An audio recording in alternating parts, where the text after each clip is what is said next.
शब्द का जिक्र गीता अध्याय 14 श्लोक 3 से 5 में हुआ है। आइए देखते हैं। यह है पवित्र गीता जी, जिसके अध्याय 14 के श्लोक 3 में गीता ज्ञानदाता कहता है कि हे अर्जुन, मेरी मूल प्रकृति को तू संपूर्ण भूतों की यानी सर्व प्राणियों की योनि जान, मतलब पैदा करने वाली जान।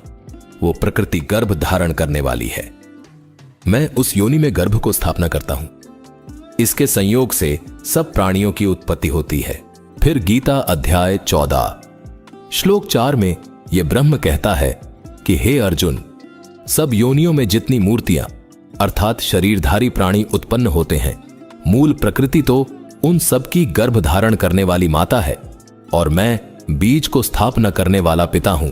फिर गीता अध्याय 14 श्लोक 5 में इसी ब्रह्म ने कहा है कि हे अर्जुन, सत्व गुण, रजोगुण और तमोगुण, ये प्रकृति से उत्पन्न तीनों गुण अविनाशी जीवात्मा को शरीर में बांधते हैं।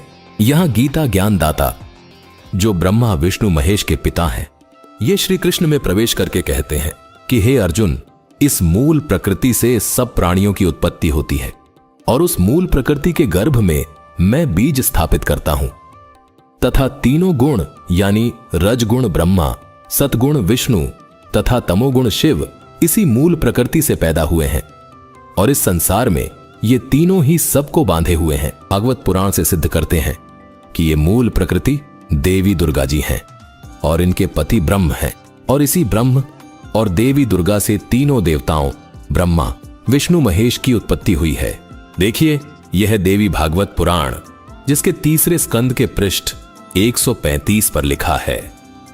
विष्णु जी कहते हैं कि ब्रह्मा और शंकर, देखो वे सभी सहचरियां भगवती की सेवा कर रही हैं, जो प्रभुत पुण्य वाले महान दानी एवं तपस्वी हैं।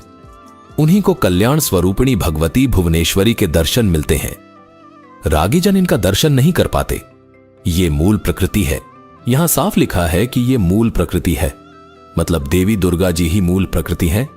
इसका मतलब गीता जी अध्याय 14 के श्लोक 3 में वर्णित मूल प्रकृति यही देवी दुर्गा जी हैं। आगे और भी साफ होगा। देखिए, ये मूल प्रकृति अथवा देवी दुर्गा जी सदा परम पुरुष के साथ रहती हैं। ब्रह्मांड की रचना करके परम पुरुष को दिखाया करती है। आगे विष्णु जी ये भी कहते हैं कि परम पुरुष दृष्टा है, यह चराचर जगत दृश्य है और उन परम पुरुष की ये आदि शक्ति महामाया सबकी अधिष्ठात्री देवी है। यही संपूर्ण संसार की कारण है। ये वे ही दिव्यांगना है जिनके प्रलय वर्ण में मुझे दर्शन हुए थे। उस समय मैं बालक रूप में था। मुझे पालने पर ये झुला रही थीं। वट वृक्ष के पत्र पर एक सुदृढ़ शैया बिछी थी। उस पर लेटकर मैं पैर के अंगूठे को अपने कमल जैसे मुख में लेकर चूस रहा था तथा बालकोचित अनेक चेष्टाएं करके खेल रहा था।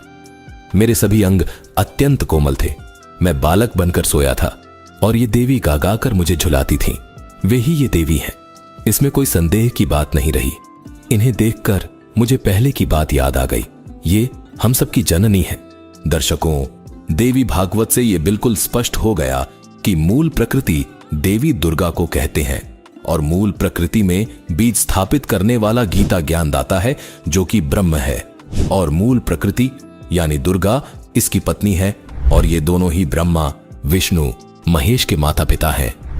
दर्शकों, बहुत से श्रद्धालु शंका जाहिर करते हैं कि देवी दुर्गा का कोई पति नहीं है।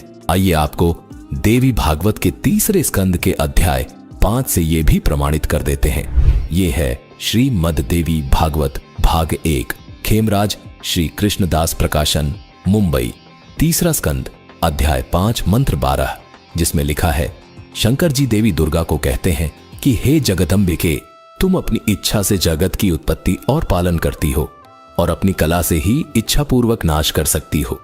अपने पति पुरुष से सदा रमण करती हो।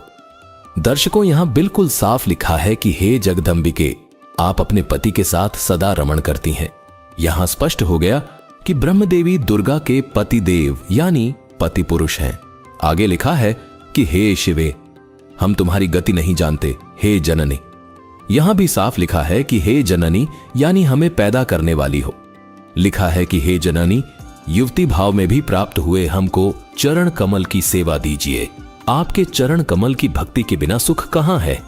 हे माता, तुम्हारे चरणों को छोड़कर मेरी इच्छा कहीं भी नहीं होती है। उसमें तनिक भी शंका की गुंजाइश नहीं है। ये हमारे शास्त्र प्रमाणित कर रहे हैं।